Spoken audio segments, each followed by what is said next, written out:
Rajya Sabha television में आपका स्वागत है। मैं हूं राजेश बादल और हम हैं इस वक्त काठमांडू में, जो नेपाल की राजधानी है।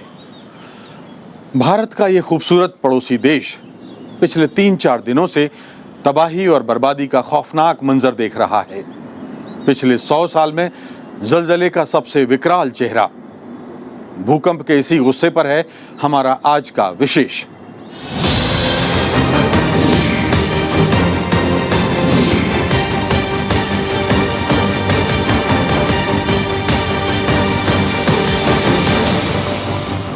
शनिवार की दोपहर भूकंप ने ये तेवर भारत ही नहीं बल्कि कई पड़ोसी देशों में भी दिखाए, लेकिन सबसे विकराल रूप देख रहा था नेपाल। और नेपाल के लोग आज भी उस पल को याद करके सिहर जाते हैं। नेपाल के लिए आज का दिन भी परेशानी भरा रहा। सुबह 4:05 और 5:10 पर 2 भूकंप आए और लोग सड़कों पर निकल आए। वैसे भी शनिवार के बाद पूरे देश की नींद उड़ी हुई है। सुबह हालांकि मौसम अच्छा था और 3-4 घंटे राहत कार्यों में तेजी आई, लेकिन दोपहर होते होते घने बादल छा गए और मूसलाधार बरसात शुरू हो गई। काठमांडू की सड़कों पर ओले भी गिरे। इस कारण मलबे में दबे लोगों को निकालने का काम रोकना पड़ा। पूरे नेपाल में अंदरूनी इलाकों में अभी भी हजारों लोग मलबे में दबे हैं और उनके बच निकलने की उम्मीद कम है। अब तक करीब 4,500 लोगों के मारे जाने की खबर है। इनमें काठमांडू में सर्वाधिक 1,500 लोगों ने जान गंवाई है। नेपाल के प्रधानमंत्री भी मानते हैं कि मरने वालों का आंकड़ा बढ़ सकता है। निर्माण कार्यलाई सघाउन स्वदेश तथा विदेशमा रहनुभएका समस्त नेपाली दिदीबहिनी तथा दाजुभाइहरूबाट अभिव्यक्ति सहानुभूति, सान्त्वना र उदारपूर्वक प्राप्त सहयोगको प्रशंसा गर्दछु।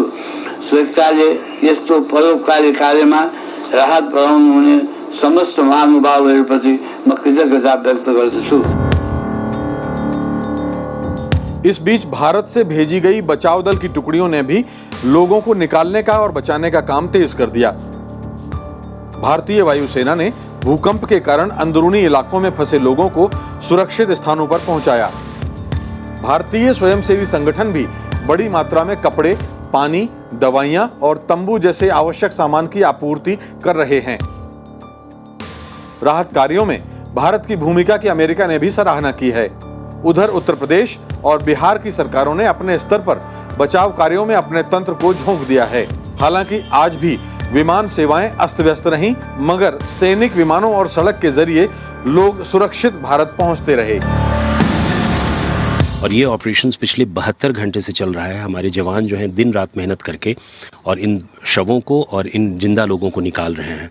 और प्रतिदिन नेपाल आर्मी की मदद से वो हमें बताते हैं कि कहाँ जाना है और उन स्थानों पर, उन मोहल्लों पर हम जाते हैं और जहाँ स्ट्रक्चर्स कोलैप्स कर गए हैं उनमें हमारी टीम, एनडीआरएफ की टीम जो है सर्च करती है और रेस्क्यू करके उन लोगों को निकालने का प्रयास कर रही है। जिन लोगों को खाने पीने की समस्या है तो भारत सरकार की तरफ से नेपाल सरकार को हम लोग ये साधन उपलब्ध करा रहे हैं ताकि वो लोग उसका वितरण कर सकें। टेंट्स हैं, चाहे खाने पीने की चीज़ें हैं, जिन लोगों के घर ढह गए हैं तो वो टेंट्स में रह रहे हैं, तो ये प्रायोरिटी है। लेकिन अभी भी बड़ी चुनौती नेपाल की जिंदगी को पटरी पर लाने की है। सुरुको भूकम्प हुँदाखेरि म आफ्नै कोठामा थिएँ र भूकम्पको झट्का मैले फिल गर्ने बित्तिकै म तल झरिहालेँ। झरेर बाहिर आउने बित्तिकै मेरो अगाडिको घर ढलिहालेँ। त्यसको अलावा म दरबार स्क्वायर आएँ र मैले आफ्नो दरबार स्क्वायर खोज्न बाध्य भएँ। मैले आफ्नो दरबार स्क्वायर मैले त्यहाँ पाएन। मेरो भक्तपुर म खोजिदिएको छु अहिले। मेरो वास्तविक भक्तपुर अहिले कहाँ छ म त्यो खोजिदिएको छु अहिले। अरू समस्या अब टोइलेटको समस्या छ, पानीको समस्या छ। अब यो फोहोरहरू भयो, बढार्न आउने मान्छे छैन। ग्रामीण इलाकों में बचाव कार्य संतोषजनक नहीं है। टेलीफोन और बिजली सेवाएं लड़खड़ा गई हैं। होटलों और दफ्तरों में कर्मचारी नहीं पहुंच रहे हैं। टैक्सियां उपलब्ध नहीं हैं और हजारों लोग खुले मैदान में शरण लेने पर मजबूर हैं। राजेश बादल, राज्यसभा टीवी, काठमांडू। सदियों से भारत और नेपाल के रिश्ते बेहद गाढ़े रहे हैं। आज भी नेपाल का जिक्र आते ही भारतीयों के मन में कोई परदेसी मुल्क की छवि नहीं उभरती और इसलिए जब नेपाल पर यह संकट आया तो भारत ने अपने इस प्रिय पड़ोसी के लिए सारी ताकत झोंक दी। सदन की कार्यवाही शुरू होते ही सभापति मोहम्मद हामिद अंसारी ने नेपाल की मदद के लिए भारत की प्रतिबद्धता जाहिर की। पूरे सदन ने एकजुटता से पीड़ित परिवारों के प्रति संवेदना प्रकट की। I'm sure the whole House will join me in expressing our deep condolences and sympathy on the losses suffered by the friendly people of Nepal and pray for the speedy recovery of the injured. The people of India stand in solidarity with the government and the people of Nepal in their hour of grief. I'm sure the entire House will join me in expressing our deep sorrow and sympathy to the bereaved families in India who lost their near and dear ones and pray for the speedy recovery of the injured. संचार और सूचना प्रौद्योगिकी मंत्री रविशंकर प्रसाद ने social media पर फैल रही अफवाहों की कड़ी निंदा की। वहीं संसदीय कार्य राज्य मंत्री ने नेपाल में राहत और बचाव का काम युद्ध स्तर पर चलाने पर जोर दिया। सर, इस सदन के माध्यम से सिर्फ एक अपील करना है, क्योंकि मैं संचार मंत्री हूं और आईटी मंत्री हूं। सोशल मीडिया पर कई बार एक कमेंट आता है और वो फॉलो होने लगता है कि कल रात में 9 बजे भूकंप आएगा, यहाँ पर आएगा, 8 बजे आएगा। मैं इस सदन के माध्यम से देश से अपील करना चाहूँगा कि सोशल मीडिया पर इस तरह के जो अफवाहें उठती हैं उसको ध्यान न दें। अगर ऐसी कोई भी बात होगी तो हम लोग मिलकर काम करेंगे। इस तरह की अफवाह में कोई वजह नहीं। डिजास्टर रिलीफ के लिए जो एयरक्राफ्ट है, चॉपर्स है, फील्ड हॉस्पिटल है, मेडिकल टीम है, दवाएं हैं, ये सारी की सारी चीज़ें जो आवश्यक थी तत्काल जिन्हें राहत के लिए भेजना था वो तत्काल सरकार ने भेजा, क्योंकि अभी वहाँ पर राहत का काम चल रहा है, वहाँ पर रिलीफ का काम जो है युद्ध स्तर पर चल रहा है, जो हमारी तरफ से यहाँ से टीमें गई हैं। भूकंप पर चर्चा के लिए दिए गए कार्य स्थगन नोटिस को उपसभापति पीजे कुरियन ने खारिज कर दिया। हालांकि सदस्यों को संक्षेप में बात करने का मौका जरूर दिया गया। सांसदों ने प्राकृतिक आपदा से निपटने की तैयारियां तेज करने और एनडीएमए को ज्यादा शक्तियां देने पर जोर दिया। सीपीएम सांसद सीताराम येचुरी ने सांसद निधि से नेपाल को राहत देने की अनुमति मांगी। Our suggestion, sir, is that out of a board of 11 or 12 members, there are now only 3 members who've been appointed. Our humble suggestion is to make that into 11, so not to keep those seats vacant. Our prayers and our thoughts are with the people of Nepal and across the states in India which are affected. ये NDMA को हमें मजबूत करना चाहिए। शायद chairman भी अभी उसका नहीं है, हेड भी नहीं है, तो ये कोई पॉलिटिक्स की बात नहीं है, बल्कि मैं ये कहूँगा कि खाली नेशनल लेवल तक ही नहीं उसको सहमत रखना चाहिए, स्टेट लेवल और डिस्ट्रिक्ट लेवल तक हमको डिजास्टर मैनेजमेंट का हमारे भारत में बंदोबस्त करना चाहिए। हमारा निवेदन सरकार से यही है कि आप कुछ ढांचा बनाइए जिसके तरीके से जो भी साधन आपको आएगा उनके लिए रिलीफ पहुंचाने के लिए, उसके लिए कोई माध्यम या कोई स्ट्रक्चर बनाइए ताकि वो वहाँ तक सही ढंग से पहुँच सके। और क्या है वहाँ पे नेपाल के अंदर उसका मदद भी हिंदुस्तान को, भारत को करना चाहिए, भारत सरकार को, और हम समझते हैं कि ये काम वो करेगी। इसके अलावा आरपीआई सांसद रामदास अठावले ने नेपाल में भूकंप पीड़ितों के लिए 2 महीने की तनख्वाह देने की पेशकश की। सांसदों ने पीड़ित परिवारों की मदद के लिए 4 अंकों की हेल्पलाइन नंबर जारी करने का सुझाव भी दिया। कृति मिश्रा, राज्यसभा टीवी। आमतौर पर भूकंप आने पर हम लोग उसे कुदरत का रौद्र रूप समझते हैं, लेकिन हम में से कितने लोग जानते हैं कि ये तात्कालिक परिणाम नहीं है, बल्कि इसकी एक लंबी प्रक्रिया है। आइए देखते हैं भूकंप क्यों और कैसे आते हैं। भूगर्भीय हलचल से जमीन की ऊपरी सतह पर पैदा होने वाली ऊर्जा को भूकंप कहा जाता है। इस ऊर्जा को हम धरती हिलने या झटकों के तौर पर महसूस करते हैं। भूगर्भ में भूकंप के प्रारंभिक बिंदु को केंद्र या हाइपोसेंटर कहा जाता है, जबकि हाइपोसेंटर के ठीक ऊपर जमीन की सतह पर जो बिंदु है वो अधिकेंद्र कहलाता है। भूकंप प्राकृतिक या मानव जनित हो सकता है। अक्सर भूकंप भूगर्भीय हलचल की वजह से आते हैं। जमीन के अंदर से मीथेन जैसी गैस का बड़ी तादाद में उत्सर्जन, किसी ज्वालामुखी में विस्फोट, भूस्खलन और नाभिकीय परीक्षण भूकंप की वजह हो सकते हैं। जिसमें फॉरेनर्स और इंडियंस मिलकर देख रहे हैं कि रिजर्वायर इंड्यूस सिस्मिसिटी के बेसिस पे जहाँ फॉल्ट भी ना हो तो अर्थक्वेक के प्रोसेस क्या है, अर्थक्वेक कैसे आता है। लेकिन अभी तक कोई इसका उपाय नहीं हो पाया। जो मेन चीज़ है इसमें देखने वाली ये है कि फॉल्ट जो है वो कंसील्ड फॉल्ट्स होते हैं, और उन फॉल्ट्स को ढूंढना और उन फॉल्ट्स पे कहाँ पे कब स्ट्रेस पड़ेगा ये जानना बहुत मुश्किल काम है। भूकंप मापने के लिए सीज़मोग्राफ नाम की मशीन का इस्तेमाल होता है। भूकंप की ये तीव्रता मापने का पैमाना रिक्टर है, जो 1 से 10 अंकों के बीच बटा हुआ है।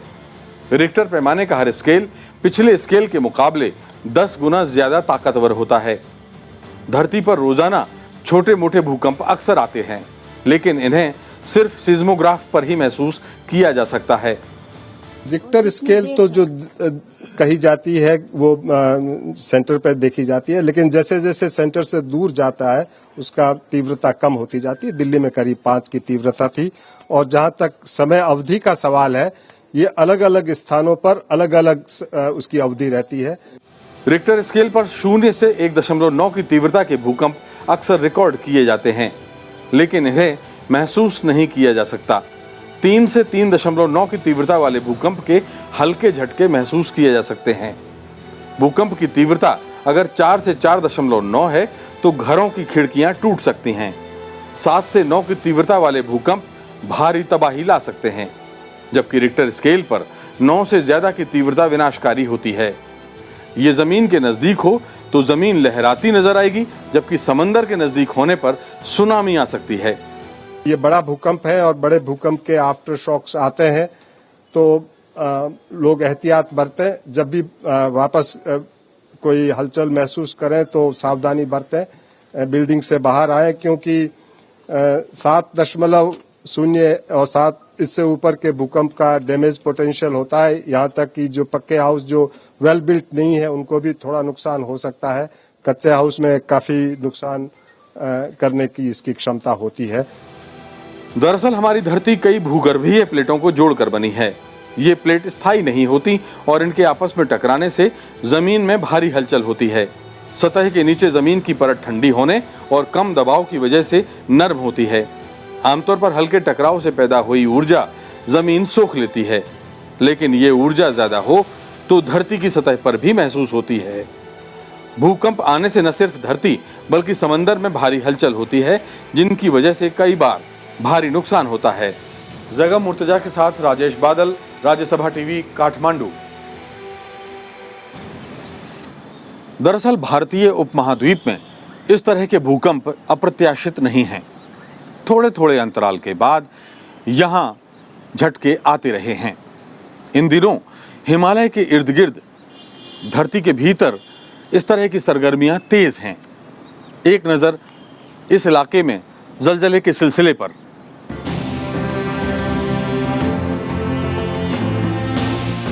भारतीय उपमहाद्वीप की धरती अपने भीतर उथल पुथल के दौर से गुजर रही है। दरअसल भारत जिस भूगर्भीय प्लेट पर स्थित है वो हर साल एशिया की तरफ खिसक रही है।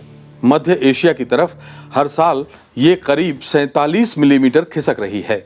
वैज्ञानिकों के मुताबिक भारत करोड़ों साल पहले एशिया का हिस्सा नहीं था। समुद्र में लगभग 6000 किलोमीटर तैरते हुए भारतीय उपमहाद्वीप करीब 5.5 करोड़ साल पहले यूरेशिया की प्लेट से टकराया। टक्कर इतनी जबरदस्त थी कि इससे हिमालय का निर्माण हुआ। इसके बाद से इस इलाके में लगातार भूगर्भीय गतिविधियां होती रहती हैं। एरिया पूरा हिमालय जो है ये हमारा एल्पाइड बेल्ट के ऊपर डिपेंड लाई करता है। एल्पाइड बेल्ट वो एरिया है जो कि न्यूजीलैंड, ऑस्ट्रेलिया से होता हुआ इंडोनेशिया कंप्लीट, और उसके बाद नॉर्थ ईस्ट इंडिया और हिमालय, देन अफगानिस्तान और मेडिटेरियन सी से होता हुआ यूरोप तक जाता है। इसमें दुनिया के लगभग जो है करीब 10 से 15% के भूकंप आते हैं। तो ये भूकंप के लिहाज से जो है सरकम पैसिफिक एरिया के बाद सबसे एक्टिव जोन माना जाता है। इससे पहले हिमालयी क्षेत्र में 2005 में बड़ा भूकंप आया था। 7.6 तीव्रता वाले इस भूकंप का केंद्र पाकिस्तान के कब्जे वाले कश्मीर में था। तब करीब 87,000 लोगों को जान गंवानी पड़ी थी। 1999 में चमोली में 6.8 तीव्रता का भूकंप आया। इसमें 103 लोगों की मौत हो गई थी। 1991 में उत्तरकाशी में फिर भूकंप आया और रिक्टर स्केल पर इसकी तीव्रता 6.6 मापी गई और इसमें 800 से ज्यादा लोग मारे गए। 1950 में असम में सबसे खतरनाक भूकंप आया। इसकी तीव्रता 8.7 थी, लेकिन इसका केंद्र कम आबादी वाले इलाके में होने की वजह से जान माल का ज्यादा नुकसान नहीं हुआ। पॉपुलेशन के ऊपर भी डिपेंड करता है। पहले पॉपुलेशन अगर कम रहा होगा तो उसी अर्थक्वेक में डैमेज जो है वो कम, मतलब उसमें कैजुअलिटी वगैरह जो है वो कम रही होगी।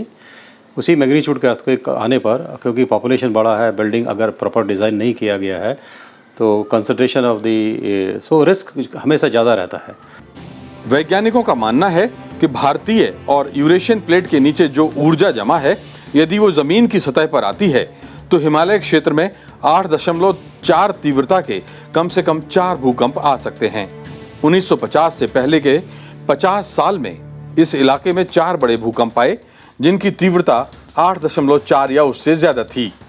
हालांकि पिछले 50 साल के दौरान हिमालय के इलाके में कई भूकंप आए हैं, लेकिन इनकी तीव्रता रिक्टर स्केल पर 8 से कम ही रही है। इसके बावजूद लोगों को घरों की बनावट, घनी आबादी और स्थानीय कारकों की वजह से जान माल की भारी हानि उठानी पड़ रही है।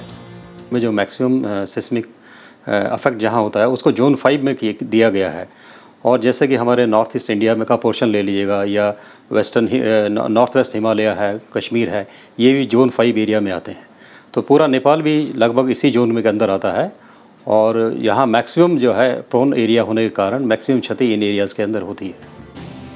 जमीनी गतिविधियों के लिहाज से पूरा भारत, भूकंप के मद्देनजर पूरा भारत 5 जोन में बटा हुआ है। इसमें पूर्वी और मध्य हिमालयी क्षेत्र में पड़ने वाला कश्मीर से लेकर उत्तर पूर्व का इलाका सबसे खतरनाक जोन 5 में है। इस इलाके में भारत की सबसे बड़ी जल विद्युत परियोजनाओं के साथ साथ नरोरा परमाणु परियोजना भी है। वैज्ञानिकों का मानना है कि इस तरह की परियोजनाएं भूकंप से होने वाले जान माल की हानि को कई गुना बढ़ा सकती हैं। जगम मुर्तजा के साथ राजेश बादल, राज्यसभा टीवी, काठमांडू। वैज्ञानिकों के मुताबिक भूकंप की भविष्यवाणी मुमकिन नहीं है, यानी हम उसका आना टाल नहीं सकते, लेकिन बर्बादी और तबाही के नुकसान की जो मात्रा है वो हम कम कर सकते हैं, मगर उसके लिए हमें सावधान रहना होगा। विज्ञान ने काफी तरक्की की है, लेकिन भूकंप के बारे में सटीक भविष्यवाणी करना अभी भी लगभग नामुमकिन है। हालांकि भूकंप के केंद्र से 100 किलोमीटर दूरी पर 8 सेकंड पहले पता चल सकता है कि भूकंप आने वाला है, लेकिन ये समय इतना कम है कि इसमें भविष्यवाणी तकरीबन नामुमकिन है। लेकिन 8 सेकंड के इसी अंतर का फायदा जापान और ताइवान जैसे देश उठाते रहे हैं और सावधान होते रहे हैं। इन देशों में परमाणु बिजली घर और बुलेट ट्रेन इस अवधि में ऑटोमेटिक तकनीक से रोक दिए जाते हैं ताकि नुकसान कम किया जा सके। कैलिफोर्निया में अर्थक्वेक बहुत आते हैं। नेचुरल लॉस एलर्ट लेबोरेटरी है, वहाँ पे देखा जा रहा है कि अर्थक्वेक्स कैसे आते हैं। इसी तरह से इंडिया में भी एक कोयना के पास जो है एक लेबोरेटरी बनाई जा रही है, जो कि जिसपे फॉरेनर्स और इंडियंस मिलकर देख रहे हैं कि रिजर्वायर इंड्यूस सिस्मिसिटी के बेसिस पे जहाँ फॉल्ट भी ना हो तो अर्थक्वेक के प्रोसेस क्या है, अर्थक्वेक कैसे आता है, लेकिन अभी तक कोई इसका उपाय नहीं हो पाया। दरअसल जब कोई भूकंप आता है तो उसमें से 2 तरह के वेव निकलते हैं। एक को प्राइमरी वेव जबकि दूसरे को सेकेंडरी कहा जाता है। प्राइमरी वेव की रफ्तार औसतन 6 किलोमीटर प्रति सेकंड होती है, जबकि सेकेंडरी वेव औसतन 4 किलोमीटर प्रति सेकंड की रफ्तार से दौड़ती है। इस अंतर के चलते हर 100 किलोमीटर में दोनों के बीच 8 सेकंड का फर्क हो जाता है। इससे ये बताना संभव है कि भूकंप के झटके कुछ सेकंड के बाद कहां पर असर डाल सकते हैं। अर्थक्वेक्स की भविष्यवाणी नहीं की जा सकती है। अभी तक कोई भी उपाय या कोई भी रिसर्च जो है उस पर उपलब्ध नहीं है।